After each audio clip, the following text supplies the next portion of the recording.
Today's podcast is brought to you by Audible. Get a free audiobook download and 30-day free trial at www.audibletrial.com/thenerdcore. Over 180,000 titles to choose from for your iPhone, Android, Kindle, or MP3 player.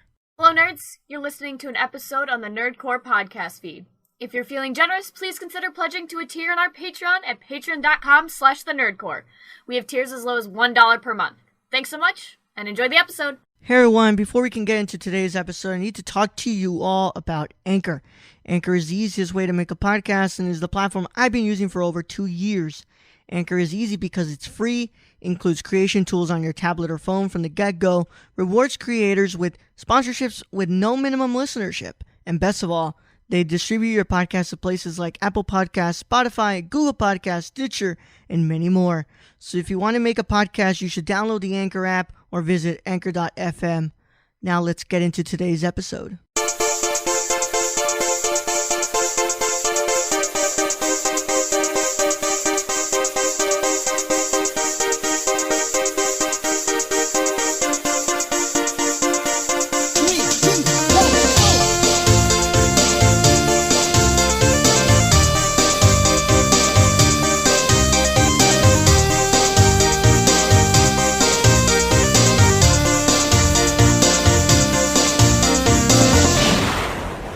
Welcome back. You're listening to the Impaired Files with the Nerd Chicano here, episode 15.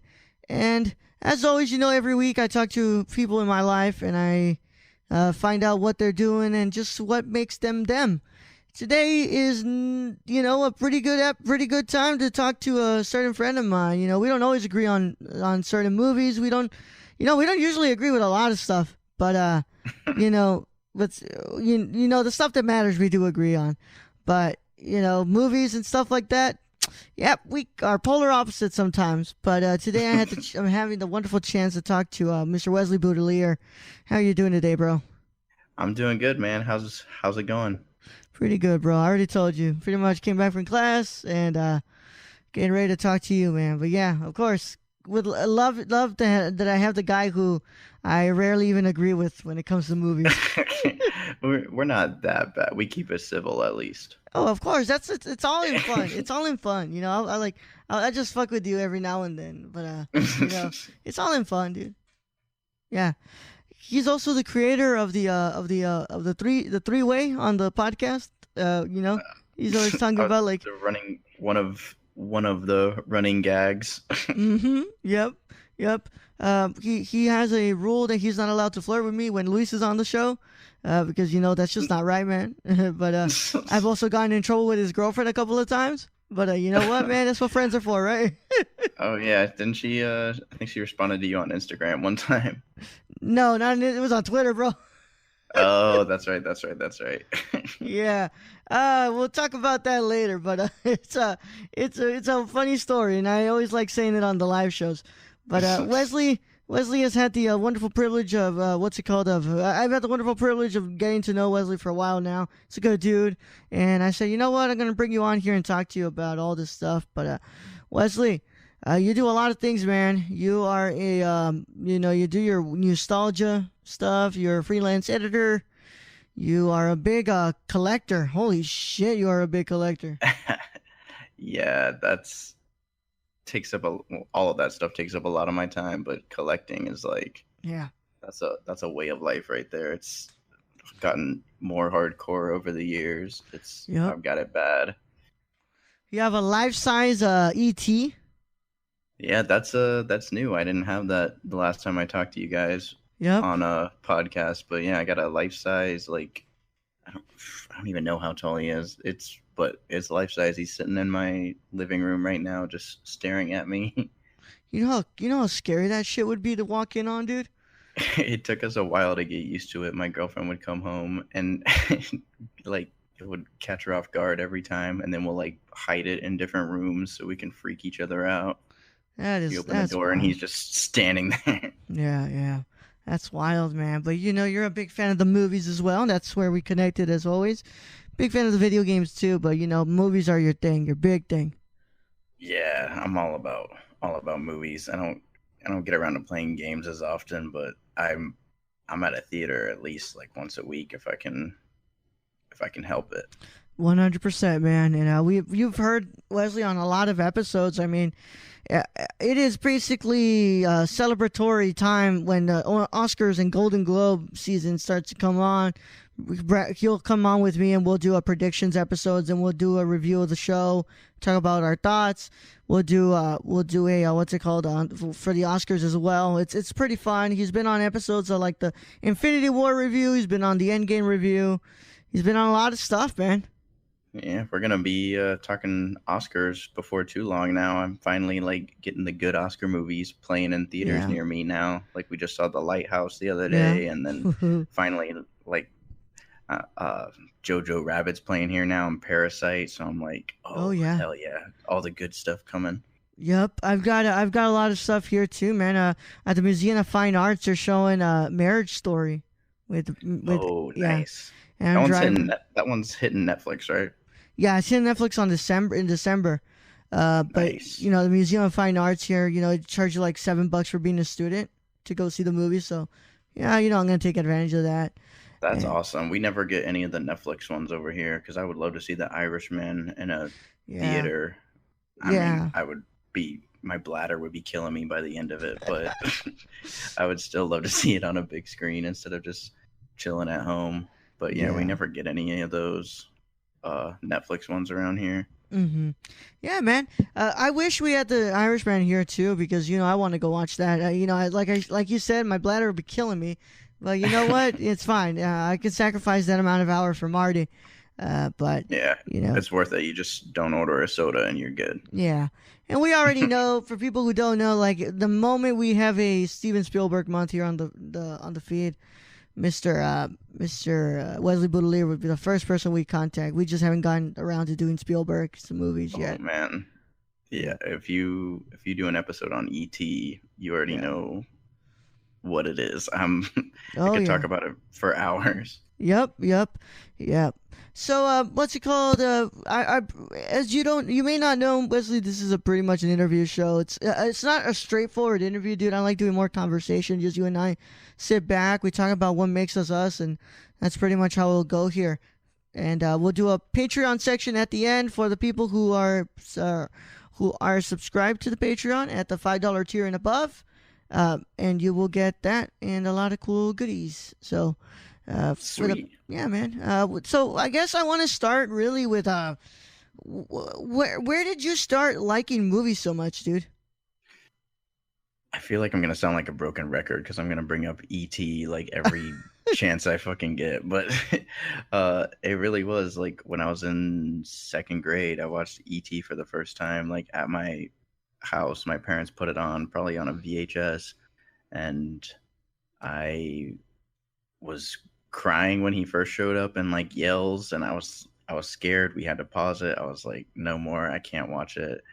I was freaking out because I was a kid, and they finally convinced me to keep going, and I got so into it. I was like crying by the end of it because I was like emotional, and like from that day, like my dad even says it, that it was like so cool to see, because right after that I was like, I want to be a movie director. And then I was like checking out Steven Spielberg biographies from the school library and like got super into it. There's a picture of me dressed up as Steven Spielberg for a book report in third grade. But yeah, it all started with just watching that movie, and then I was hooked ever since. Yeah, so it really was E.T. that started you off on all this. Would you? I guess would you say that Spielberg is your favorite director?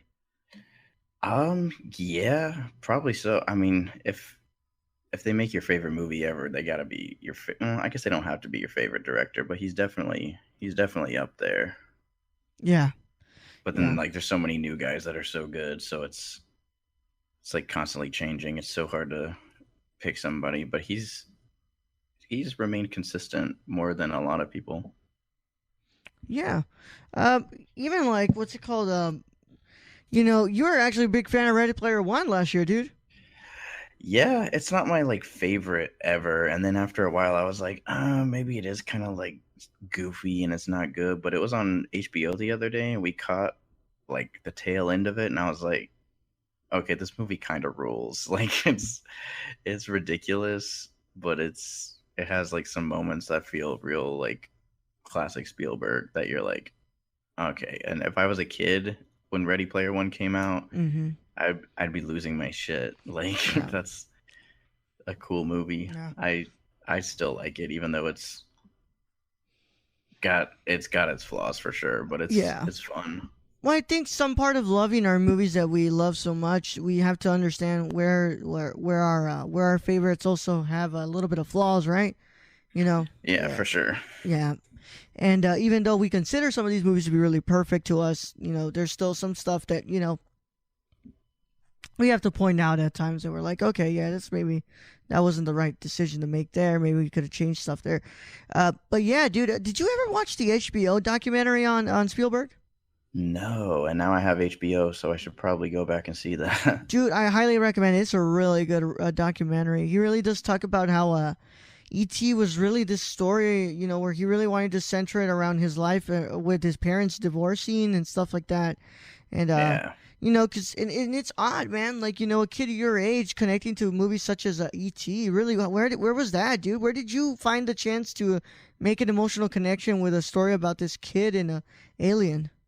I don't know. I think I was an emotional kid anyway. Yeah. Like I'm still like an emotional mess, and I'm a sucker for any time like a kid befriends like a creature or something. Mm-hmm. Like anything like Iron Giant or like anything in the same vein as ET. I'm like a blubbering mess, and I don't know what it is. It's just like cute little aliens or creatures or robots or whatever. I got a soft spot for it. Yeah. Yeah, well, it's funny you tell me you're like an emotional mess. I mean, you're the one who's told me that you were able to watch what's it called?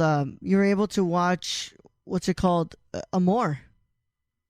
Oh my god, yeah. I told you me and my mom would go see like the all the best picture nominees, and I'm trying to remember what year Amore came out. I think it was like right after my grandpa died from Alzheimer's, and we went and saw Amore, which is basically about someone dying of Alzheimer's. I don't remember if they say it's Alzheimer's, but it's similar. And we were just sitting there just like sobbing. We did the same thing when we went and saw that what's the one with Julianne Moore that she won the Oscar for? Ooh, you're asking the right questions here, my man. She gets like early onset Alzheimer's. Oh, Still Alice. That's what Still it is. Alice, yeah. Yeah, we saw that one when my grandma was going through the same thing, and I was like, why do we do this to ourselves? I mean, it's a good movie, but we were like just losing it. Same thing happened when we saw Coco. It was like right after losing one of them, and that was oof. It hit too close to home. I still haven't been able to watch Coco again after that. Yeah, dude, Coco's, those are just movies that really hit the what's it called, the emotional spot in us. What's it called? I just watched The Farewell, dude, and you told me like, dude, this had me at points like just fucking crying so much, man. And yeah, I love that movie. That's one of my favorites this year so far. It's currently my favorite, man. Oh my god, that one was really tough because it's also just so funny. Yeah, it was cushioning it was cushioning you at times, like really putting the cushion in for you, and then at times it was like, okay, let's make you fucking ugly cry here, and I'm like, oh, damn it. Yeah, but you say how you were a very emotional kid, and really how that hasn't shaped, you know, how that's really shaped you now when you're a really emotional man. There's a song by a band that goes, emotional baby boy, emotional man. So that's me. That's you. Yeah. What do you mean by you were an emotional kid? You know, were you more like, were you always really empathetic with kids your age, or, you know, were you always just somebody just in general? I'm just very like, I don't know, wear my heart on my sleeve. Very like softy, big softy. Like if anything happens, I'm like, and it's not just like, oh, I'm going to cry every time something happens. It's also just like, I get so like invested in things, and like, if I love something, I love it like a lot. Like that's probably why I have such a huge collection of random stuff, because I'm like, I just get so passionate and obsessed with everything. When I'm working on like the nostalgia videos, my buddy that I make them with, he's always like, you get so obsessed with every topic that you research for these videos. I'm like, I mean, yeah, because I'm like, this is cool. Like, I find something and I'm like, that's my obsession. Like, I'm super passionate and emotional about it for like way too long, and it's like all I want to talk about. Yeah, I guess that doesn't just translate into your hobbies and the work you do. I mean, it also translates into your personal life with your girlfriend. You know, you just recently moved in with her, and you know, it translates into a lot of those things that you have in your life. You know, I was saying that, you know, were you like as a kid, were you just, you know, just so empathetic with those kids, and were you always in? Would you say you were always in tune with your feelings? Yeah, I mean, I was always like, I would reach out to like, I don't want to say the weird kids because that's rude, but I was a weird kid. So, but I got along with like everybody. And so like, even the people that like got made fun of or didn't have as many friends or whatever, like they would really take to me. And I'm just a nice guy. I'm not going to be like, go away, leave me alone. Like, I want to hang out with my cool friends or whatever. I was like, I would try to get people involved, and people would make fun of whoever. And I'm like, you're actually a nice guy. Like, I'm not going to be mean to somebody. And I was, I don't know, like a lot of different kinds of people would like kind of gravitate towards me. And I was always cool with it. I'm not going to tell anybody like, get lost. So I was always pretty like empathetic and like just cool with everybody. Yeah, no, I definitely get that vibe off you. I think that's why you and I are really good friends, man. You know, it's all fun and games, man. We like to bust each other's balls, but, you know, at the end of the day, it's all about respect and love, right? You know? Oh, yeah, for sure. Yeah. But you guys ever see me, like, tell, what's it called? Wesley the fuck off. I don't actually mean it. Oh man, yeah. It's funny though, man. It's like I was a very emotional kid too, man. Like I was I guess I was just always taught to never like repress my feelings, you know. That's the way I was raised as well. And you know, it was just somebody who, if I needed to cry, I would cry. If I you know, was just always, like you say, you wear your heart on your sleeve, and I think that's a really important thing when you're growing up. Yeah, definitely. I mean, what was it like for you? Were you like, is it the same with movies? Like, does it kind of pass on with that too? Like, anytime you see certain movies or whatever, like even as a kid, were you like crying over movies? Because I know some people. I have a friend who like doesn't cry in any movie, and I'm like, how can you not? Like, because some people are like that. They're like, I know it's fake, so it's not like a big deal to me. And I'm like, oh no, I'm like so invested, I'm gonna cry if I'm invested. Well, I love how you're turning the tables and you're doing the interviewing now. No, I'm sorry, I'm just trying taking my job, man. No, it's okay. No, what's it called? I'll talk about that more when we get to my episode, when we get to 50 on this. But it's I'm kind of the same way. But I was gonna say, I think people like that, you know, they just dismiss it before they even get to it, man. Like, you know, before they even get to watch the film, I think they just dismiss it.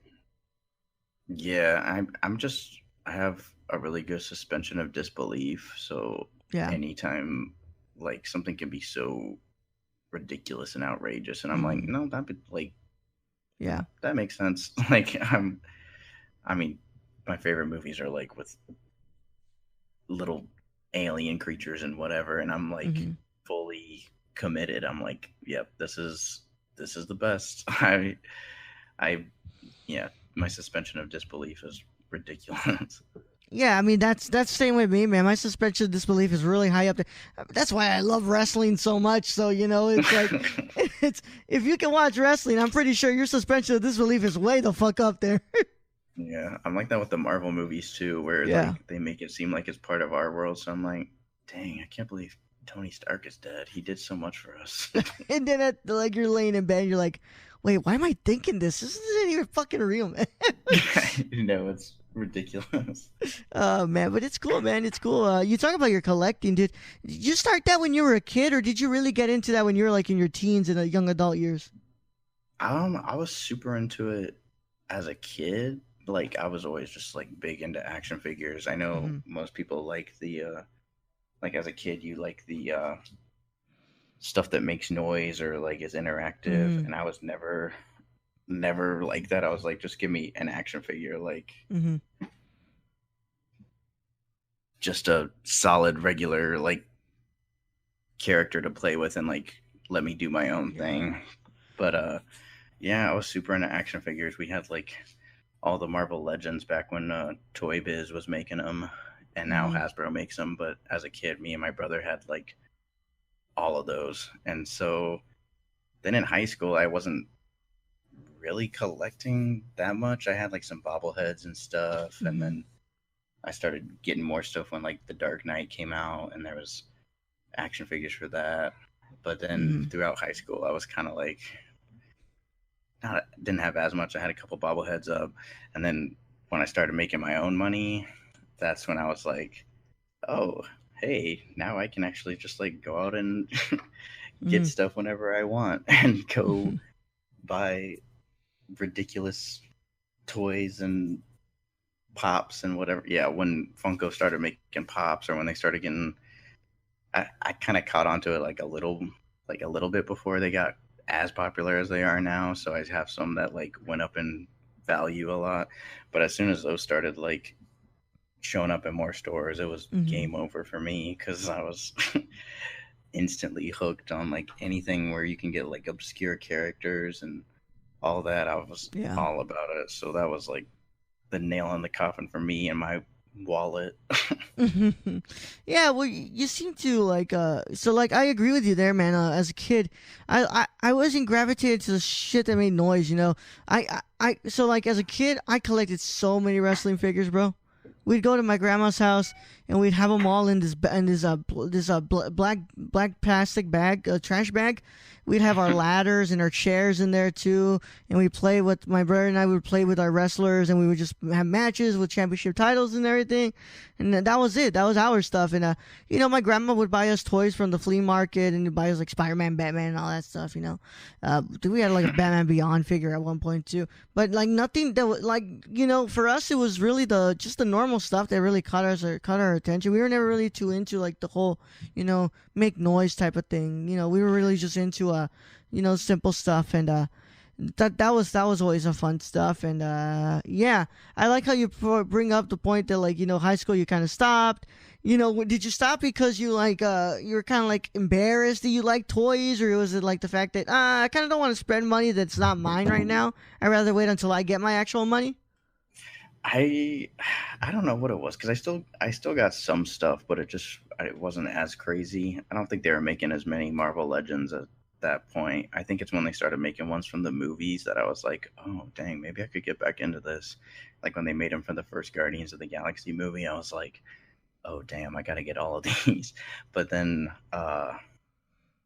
yeah, I think just in high school I was focused on other things, and I mean, I didn't have a license and I didn't have money of my own, so it wasn't like, oh, I could go out and look at this or get this. I mean, yeah, I was just into other stuff. I was into movies and stuff. Yeah, traded toys for girls, man. That's what you traded for. Definitely not. I wasn't getting any of those either. So. Yeah, no. Touche, my friend, touche. Yeah, we'll go ahead and move on from that. I don't want you to get mad at me again. Yeah, but yeah, you know, you're really into it now, and dude, we're always like Brad and I always like tell each other like, what did Wesley get today? We check and we're like, God dang, because Wesley gets everything, man. And it's just like your poor wallet, bro. That's what I feel for. I have so much stuff now that I haven't even like posted on my Instagram yet, like because I keep finding stuff, and then I'm like, oh yeah, I need to like take a good picture of this, because it used to be I would take a picture of just like, oh, look what I got today, here's a picture of it on my shelf, and now I'm like, oh well, I got to take it outside and get like a good picture that looks like it's in some kind of environment and all, and I don't know why I do that to myself. But yeah, you got really into toy photography, man. Yeah, I mean, I'm definitely an amateur. I'm just like using my phone, but like, That's yeah, fine. I go like all the way back to my like the beginning of my Instagram, and it's just like, here's some toys on my shelf or on my desk, and now I'm like, I gotta make a scenario. I gotta do something. So it's, I don't know, it's fun. That's like a good creative outlet that I got real obsessed with. It's not the only creative outlet you have. I mean, you do nostalgia, man. Yeah, that's like more recently, that's been like another thing. Because me and my buddy, my friend Cody, I met him like after I graduated. I met him when I was in college, even though we didn't go to the same school. It was the weirdest thing because I met him through somebody that I did go to high school with. We were in like a journalism class together, but he was a year ahead of me and graduated, and he was friends with my friend Cody, and they randomly hit me up to do. We did like a website for a little while, like a nerdy website with movie reviews and that sort of thing. And they hit me up to do it, and they hit up a lot of other people. And I was the only one who responded, really. Nobody else did anything for it. And so then that's literally my friend group now is like those two guys. And it's all because they wanted to like do this website at the time. And he was just like, oh, I knew this kid in my journalism class. Let me hit him up. And now we're like, I'm best friends with the two of them. So it's crazy how it worked out. But yeah, me and Cody have been making videos for a while, like random short films and stuff. And it wasn't until like this year we started doing like the nostalgia stuff. Yeah. And it's a blast. I love doing it because it gives me an excuse to talk about like random pop culture stuff, which is all I ever do. I'm always like talking to my girlfriend. I'll be like, oh, did you know so-and-so was in this, or so-and-so did this before they were like famous, or before they were in this movie? And she's like, cool. I'm just like, here's some random fun facts. But now I have like a creative outlet where I can literally just talk about obscure shit and tell people like, hey, guess what, so-and-so did this, or this is a thing that happened. It's fun because that's literally all I talk about anyway. Yeah, I bet your girl is like, dude, I'm getting real tired of you telling me shit before I go to bed. Make videos by now. The videos have probably made it even worse because I'll be like researching something and I'll be like, oh my gosh, babe, look at this picture of the guy who created the Omni complex in Atlanta, and here he is with Sid and Marty Krofft, because we did that video about the world of Sid and Marty Krofft. It was like an old theme park in Atlanta in the 70s. And I'm just like getting excited about like these construction guys, like the guys who own the construction company that made the complex. And I was like, oh my gosh, look, I found a picture of him with this guy. It's something that nobody else would get excited about, but I was like, oh my god, amazing. Yeah, I like what you do, man. Do you still do the podcast for nostalgia? Yeah, we're thinking about phasing it out because honestly nobody listens to it. Hold on, nobody listens to it because it's not on the audio platforms, bro. I know, I want to do that. We were trying to set up a website and all that. No, Anchor.fm, brother. Oh yeah, that's true. It's that easy. It's that easy. Yeah, there's no excuse for that, man. Yeah. That's true. That's what you do. Yes. I need to talk to you more about this stuff because I don't even like think about it. Cody was just like, oh yeah, we need to make a website and then we can do it. And I was like, oh yeah, that makes sense. Because we need to make a website anyway. But with the website, you'd be paying for hosting, and Anchor doesn't even make you pay for hosting. It's you're saving yourself a lot of money and time, bro. So Anchor needs to pay you. This is a good sponsorship right here. Oh, Anchor does pay me. That's why there's an ad in the middle of the pre-episode intro and the episode that follows this right now. But yeah. Oh shit. Yeah. Well, they need to throw in an extra $10 for this. yeah. Anchor, the easiest way to make a podcast. All right, but it's I love talking to you, bro. It's always fun, and you really get that sense of like you really are a passionate guy. You really are, you really get into the things you do. I think that's a good thing to have though, because if you're not really into the things you're doing, why are you actually doing it? Exactly. That's how I feel about it. Because yeah, I mean, I get so passionate and into these things, and I feel like it translates into the finished product. I'm Mm-hmm. like, I I hope that when people watch any of the nostalgia videos I've done, they're like, oh wow, he like really cares about this random geeky crap that he's talking about. Because I really do. I'm like super into it. Like when I did the one about clown TV, like this Oh my God, random yeah. that's one of my favorites. It's this Mm-hmm. random like VHS tape that we had when I was a kid. No one has heard of it, and just by luck, I was able to find one of the guys who was in it, and he put me in touch with everybody else. And I, it's a good thing I didn't use the audio of me talking to them because I sounded like such a fanboy. I was like Mm-hmm.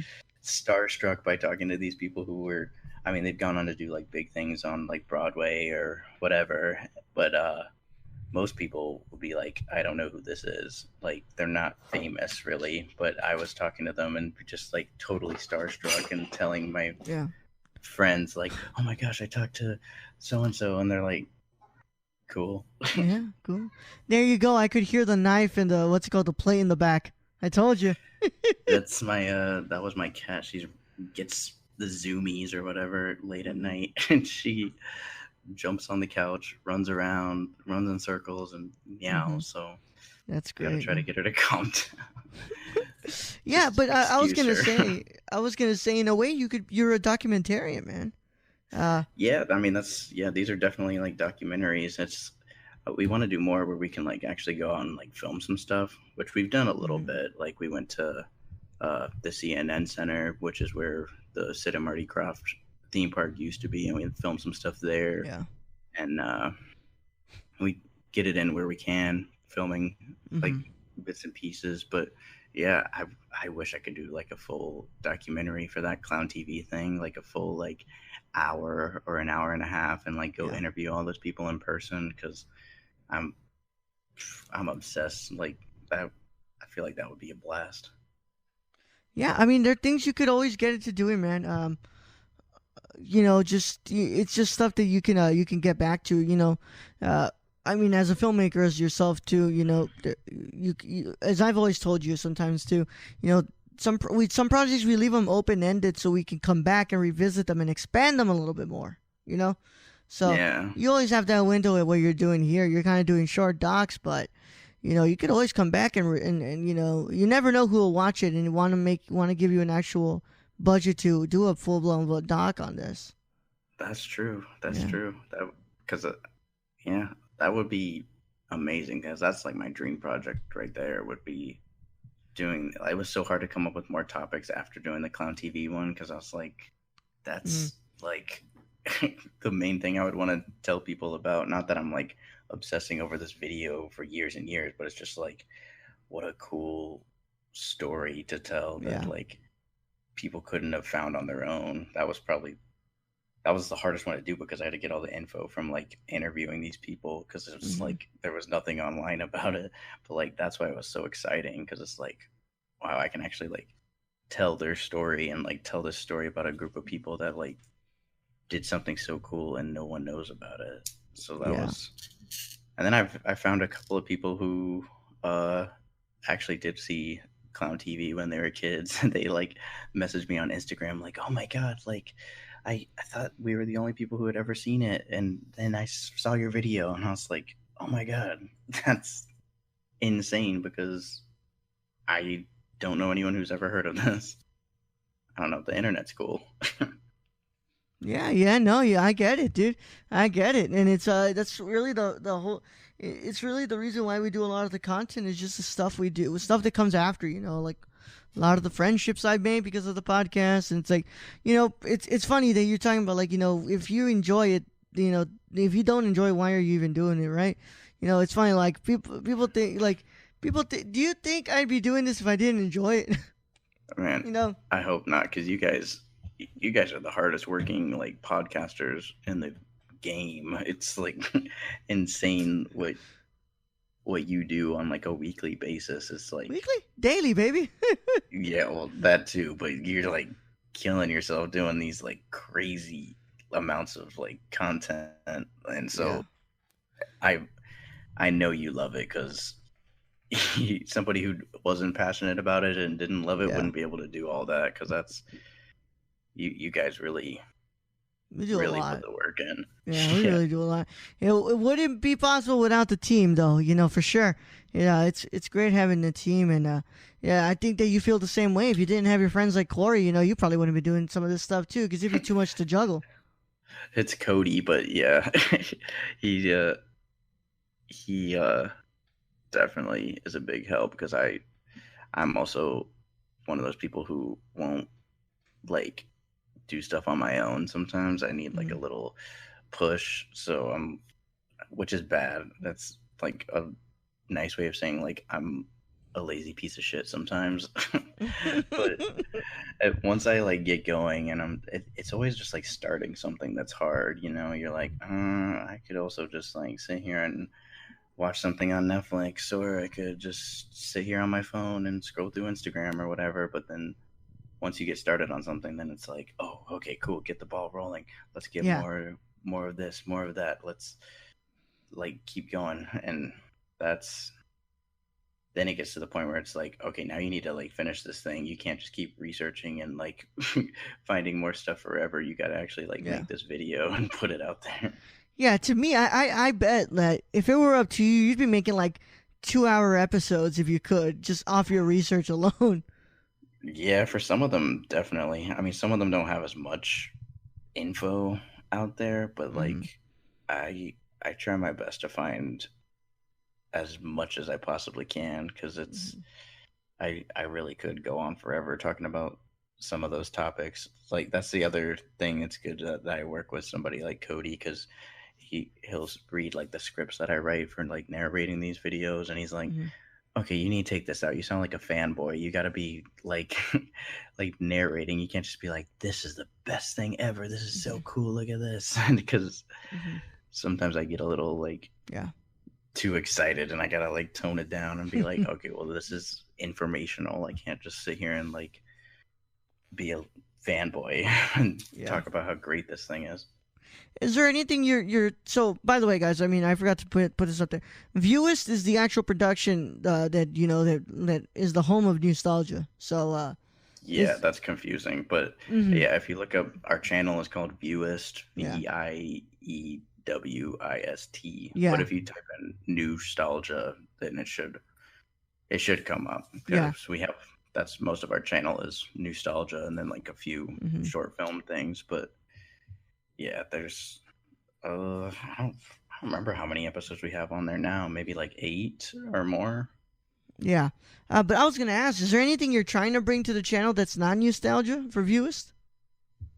Yeah, my friend Cody wants to do. He has like a lot of equipment, like cameras and microphones, lighting, rigs, and all sorts of stuff. Like he invests a lot into getting like the best equipment, and he just got a new camera and wants to film more stuff. And like I said, we can like film stuff for Nostalgia, of course, but he really wants to do more like original stuff, like some more short films, and more like I know he wants to do a series of like another documentary series about just like stuff around Georgia, and like go and film stuff here and talk about that. And I don't know if that'll be on this channel or another channel, but yeah, we're always trying to do like more stuff, more little goofy short films and that kind of thing, because that's what he's really passionate about. Like,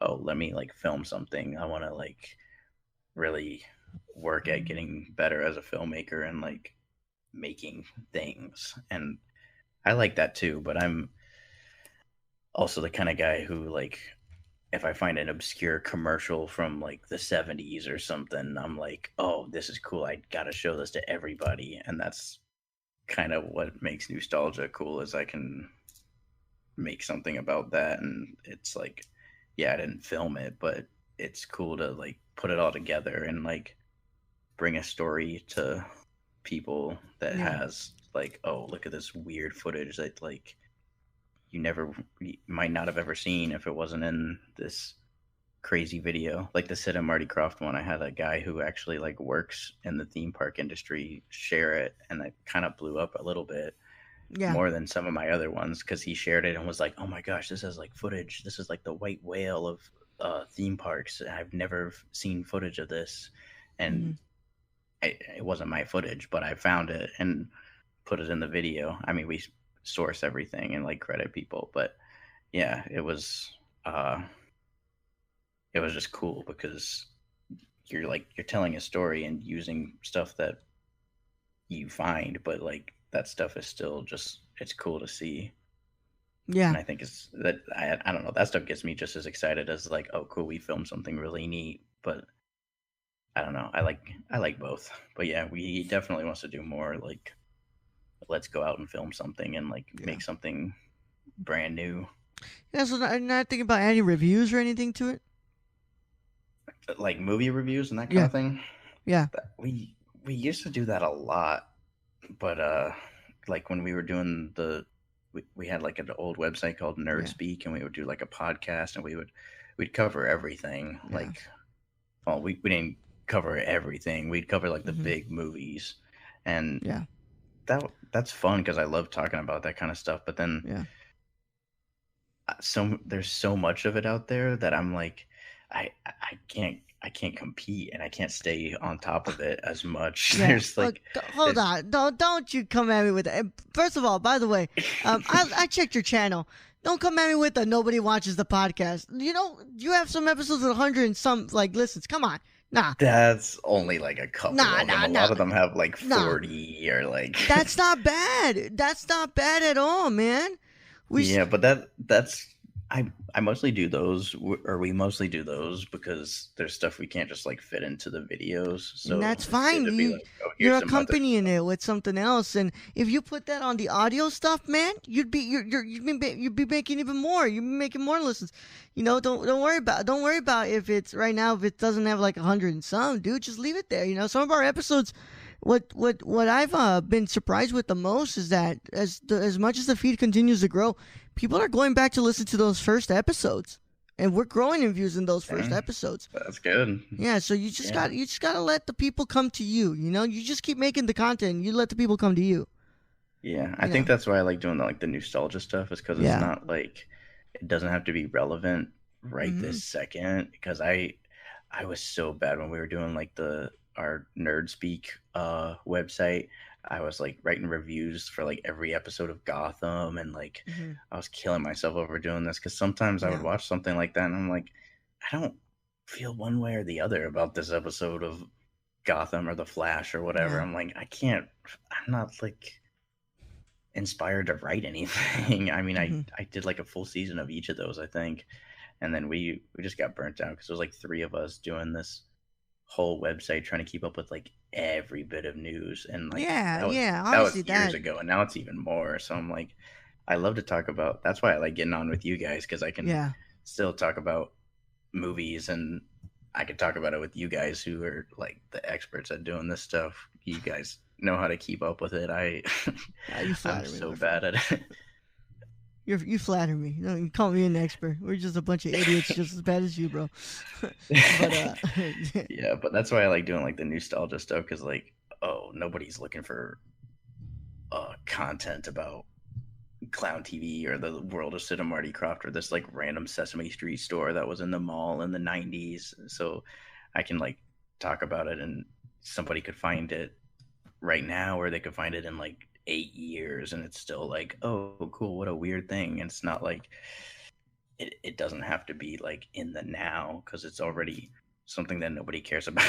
So when they find it, they're like, oh cool, because I don't have to like stay on top of anything. I can just roll it out whenever. I mean, it's nice when it like coincides with something. Like they just had the 50th anniversary of Sesame Street, and now I'm like, oh hey, check out the Sesame Street store right here. Here you go. But yeah, it's cooler because you can just be like, oh, I found something cool and I'm inspired to do it. I'll just do it. Forget it. I don't, somebody might not watch it. Somebody might watch it. And a lot of these like obscure ones that I've done, I've been surprised at how many views they've gotten. I mean, we're by no means like a poppin' channel or anything. Like we do okay sometimes on some of these. But like, he says when he has 24K total views on his channel, you know. But we have like less than 300 subscribers. It does not matter. It does not matter. Yeah, I mean, I don't beat myself up over it. I'm very proud of like how many views some of the stuff has gotten. Like that Sid and Marty Krofft video, I was like shocked when it got like 1,000 views. Now it's at like over 6,000, and I'm like, that's cool. Wow, I didn't expect anybody to even care. It's like you put something out there and you're like, hope for the best, and then same thing here, man. I didn't expect anybody to listen to these episodes, to the feed itself. Here we are, 2 years later, 45,000 listens, man. Come on, you know. Yeah, I mean, everybody's got to start somewhere, and then once you put something out there, it's just like hope and pray. Like hopefully somebody likes this, and this has definitely achieved like enough success, I guess, that I'm like, I feel like it could catch on if like more. It's just like getting to your audience, you know. Like there's somebody out there that likes what you like, or would like listening to you, or agree with like the kind of stuff that you have to say, or like there's content out there for everybody, and there's somebody out there for every piece of content you can make. So it's just a matter of like you keep making it until those people find it. Pretty much they're out there somewhere. It's just a matter of just keep making stuff and see what sticks. Because I mean, it's kind of surprised me with a lot of the stuff on here, like that video about the homies figures. That was just like a little that was just like a little thing. I was like, oh yeah, I kind of remember getting these from the grocery store back in the day. I'll just look it up and make it. And that's like, it might be our highest viewed video. Yeah, it's like 8,000 views. And that's my favorite one, because I just remember homies from back then, dude. And just I think a lot of people must, because that's the one that's like it didn't even blow up from like posting it anywhere. It's just like it continues to get views from people like searching up homie stuff, and it's like, who would have guessed that people were still like clamoring after info about. Well, I mean, you're also playing into a big market here with nostalgia, man. So you know, people are always gonna be trying to remember the shit that they remember from their childhoods. I mean, that's true. No shade, bro. No shade, but you know, the reason why Disney Plus is doing really good right now is because of nostalgia. So let's be real here. Yeah, that's definitely true. That's part of it. But yeah, that's the other problem though, is like each video is like such a vastly different topic. So it's like, oh, here's an old video game, here's a Sesame Street store, here's a theme park. So it's like you're like hitting all these different like markets and fandoms and whatever, but then at the same time it's like, okay, but are they going to subscribe? Because what if this person only likes the hearing about the homies, and then they go on our channel and they're like, what the hell is this? So you got to like find the sweet spot and find people who like enjoy learning about weird crap. Like that's our like demographic, I guess, like just fellow weirdos who like to learn about obscure pop culture. Yeah, but yeah, man, I think we're pretty much done here, man. We're at the end, and you know, I don't even know how long we've been talking. We've been talking for a while. We're gonna go ahead and get into the Patreon section in a little bit, but yeah, you can tuck my ear off, bro. Like you and I were big chatterboxes, so you know. Oh yeah, definitely. Yeah, it's a lot of fun. You know, if I didn't already have like 1,000 shit on my plate, bro, we'd be doing like an award season, seasonal award season. A podcast just highlighting the movies that are coming for award season. So, you know. Oh man, yeah, definitely hit me up when the Oscars come back around. Of course. You know, that's like Christmas for us. Yeah, I know, because somebody doesn't like the awards, so he's not gonna get on. So, Brad doesn't like the award shows. I forgot. Yeah, remember? He's like, I don't fucking care about the Oscars until you win one, dude. And I'm like, that's really nice, but you fucking asshole, I gotta get somebody to talk with me. And I'm like, oh wait, Wesley will do it. Fuck you, Brad. Yeah, I've been seeing all the nominees for I don't even know how long now. It's been a few years, like since high school, and Oh yeah, I'll talk about that shit all day until I'm blue in the face. Same here, bro. Same here. So it's been a lot of fun talking with you, bro. And we'll go ahead and get into the Patreon section in a bit. But without further ado, I'm going to go ahead and give you the time to go ahead and plug it up. And then we will go ahead and move on to say goodbye here. Oh, yeah, for sure. Well, we've been talking about Viewist. That's my YouTube channel I do with my buddy Cody. So you can see all the episodes of Nostalgia on there and listen to the podcast that I will definitely be trying to get on some actual podcast platforms soon. And then you can hit me up on Twitter. That's at Wesley Bout, Bout.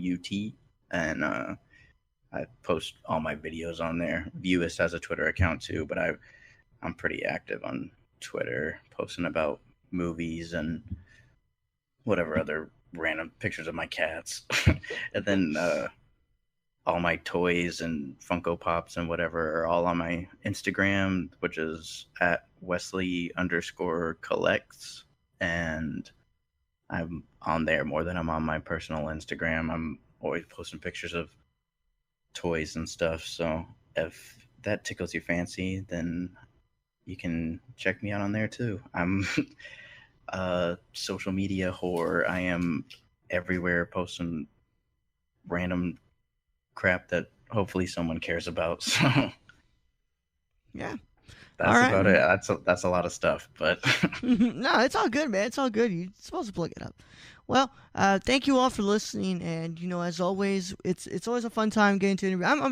I love interviewing, dude. I love sitting down and talking with people. I love having a conversation. That's really what I like. I don't like just be sitting here having pre-prepared questions and asking you about like shit like what's your favorite movie or like what's the thing you like the most about about making videos. So like that stuff is like it's not me. I like sitting down, having a conversation with you, and talking about the things that make us us. So without further ado, it's been a wonderful time. We can go check out the Nerdcore on Twitter at the Nerdcore, Instagram at the Nerdcore. That's the podcast network that hosts all these wonderful shows you're listening to it on here. I founded that network. I founded that network, and I am the I'm the daddy of the network. So yeah, that's me, daddy. Yeah. And you can go check us out on Patreon as well, patreon.com/nerdcore. You can get episodes a day early. This one you're going to get a couple of days early. And also, we already hit our first goal for the comic book club. So if you pledge $1 a month, you get the comic book club already. So just, you guys go check it out. Help us reach our goals. Somebody over here has been overdue a while to hop on the Patreon, but it's okay. I'm just fucking with you. No, you're good. I need to do that. Actually, I've been meaning to. I'm just fucking with you, bro. I like to bust your balls, but yeah, the Patreon's always there for people who want to go and do it. We have goals that we want to hit, and $1 a month will help us get there. Thank you to our producers, Grayson Barker 98, Instagram, Waterhimma 98 on Twitter. Grayson is one of our executive producers, and Shane SRRKK Twitch, and on twitch.tv/SRRKK. That first one was for Twitter. Those are our executive producers, and our associate producers are Cassie and Sarah. Thank you so much for being a wonderful producers of the show. Rate and review the podcast on your podcast app of choice. You want to 5-star that bitch. Go and do it. Yeah, go. You see that nice little 5-star on iTunes. You can go and hit that shit right there. Hit it right there. Yep. Go and do that, guys. It really helps help us out. And go check out the nerdcore.com for reviews and stuff like that. And our YouTube channel where you can find the episodes, the video versions of these episodes, which is literally just the the edit that Brad makes with this audio in the back of it. But it's always there if you guys want to check it out. So without further ado, it's been a wonderful time getting to talk to Wesley here. And Wesley, we're going to go ahead and move on to the Patreon. But as we always end the show with, the file is closed, but it is not classified. We'll see you guys on the next one.